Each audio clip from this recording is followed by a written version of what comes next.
How good are legendaries from the old gods in 2023?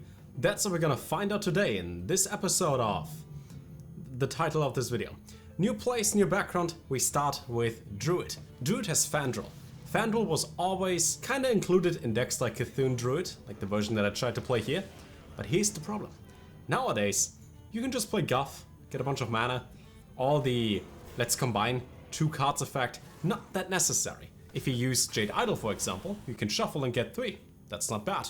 If you use Nourish, you get mana and you draw. But you have enough mana anyways, so Fandral, even if it does some funny stuff with Loti, for example, where you combine all 4 thingies at once, medium tier, not bad. Hunter has Princess Huhuran. Ooh, you can trigger friendly minion's death rattle. Wow, the card is not bad. It's just that in a death rattle focused deck, let's say Ag Hunter with a bunch of mines and explosive stuff, Huhuran is just not needed, because Play Dead has the same effect, and you play the minion for the battle cries, not for the stats. That's why I would give it like a 4 out of 10, but the deck is better without it. And you know what they say about insects? They're healthy. In Mage we got Anomalous. Wow, what a... Whew. This has always been one of the worst cards. And it is still pretty bad. I gave my opponent, after a good York, the chance to destroy the entire board, if they had a clear, but they played Patrons, and Patron didn't do much against Taunt. I noticed at that point, Patron is unnerved. The Warlock quest is unnerved. We have a new expansion in like 2 days. Life is good. Paladin gave you Rag the Light Lord. And while that is not a bad card, I think it was even part of the core set a year or 2 ago. This is more like a let's see what happens card. I would rather pay 1 more mana, have a dragon that reads deal 8 damage or restore 8, and I can target that, than have it happen randomly, but it's not that bad. Priest has Herald Volage, and my idea was, we play Awaken the Makers, summon a bunch of death battle minions. One is the Elven board that gives you the Sword of 1,000 Truths. Here was the problem.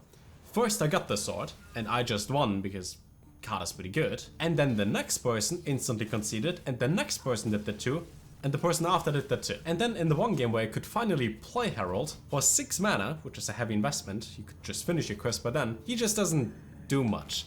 Technically, if you would play a slower version of anything death rattle focused, it gives you copies. You just don't need copies with that, so I give Tentacle Man a 2 out of 10. In Rogue we got one of my favorite cards of all time, Xeril Poisoned Mind.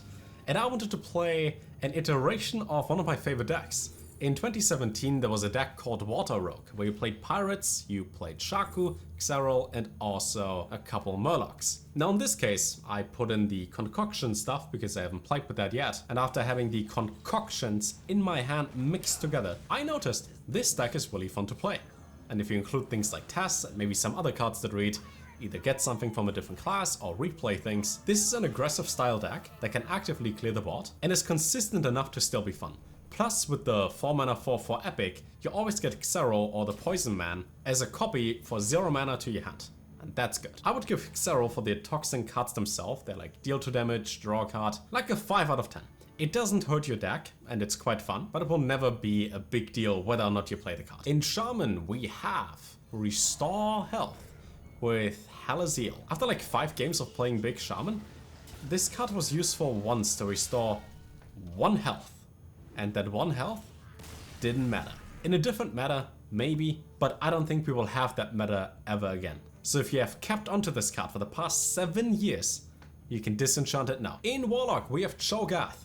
I had the idea, we play something like Mecha'thun, Cho'Gath into Doom, destroy everything, take 10 damage, but draw cards. Now that the Warlock quest is unnerved, you could play it in there, but I'm pretty sure by like turn 7, you've finished the quest anyways, and then having to spend 7 mana just to deal some damage to your face, which then hits the enemy's face, that is not worth it. In Warrior, we have Malkorok, equip a random weapon, and that is bad. On average, you will get something like a 2/2 weapon and a 7 mana 6/5.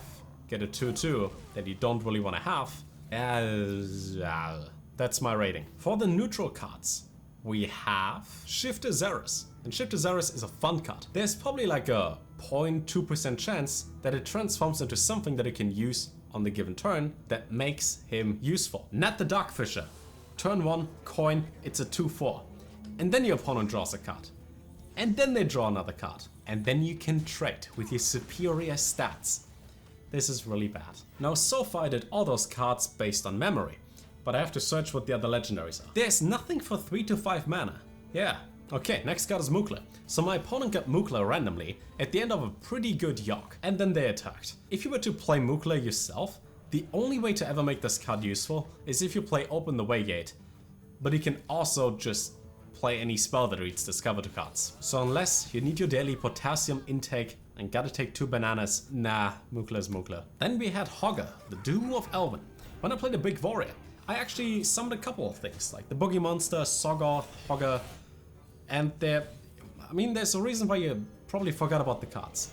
I would still say the best card is Soggoth, just because he's untargetable, and if you look at the artwork, he's pretty big. But the Boogie Monster, even though it can eat a minion or 2, there's a reason why this one is on the list of one of the worst legendaries in the game. They're all pretty bad. Yasharash though, you used to see playing Big Priest a lot. You play the card, you summon other minions. Good one. Then, if you have cards like N'Zoth, you can put him in something like Reno Warlock, where you summon a couple demons, haunt minions, and it works together with Gul'dan, which then resummons even more. N'Zoth, still pretty good. And then there's Yogg. Yogg is still one of the best and worst cards ever made for the game. One of the worst ones because the game became an entire joke when it came to esports because everything is random, but great for casual players. And if you play casually, you can just throw the card out while misplaying for the past 8 turns and then still win. Or your opponent plays that, and like in the last video, they draw their entire deck, discard their whole hand, and then concede.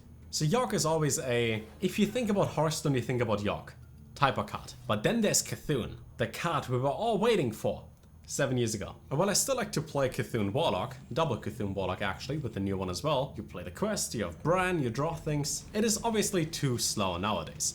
Most of the time though, when you see a slower Reno style deck, like let's say Reno Mage or Renethor or whatever priest, they also include Cthulhu the Shattered. And the new Cthulhu, it's just a lot easier to make him work. For the old Cthulhu, you gotta play at least like 4 or 5 supporting cards, plus Bran, and the card itself just makes the card too slow. But he still looks pretty cool. And him, with his best friend, Twin Emperor Veclaw, gives you a lot of stats for a fair investment. While it's obviously not competitively viable, you can still win games here and there. So I would say, solid tier 3 deck. Last card on the list, Deathwing Dragonlord. Here's my footage.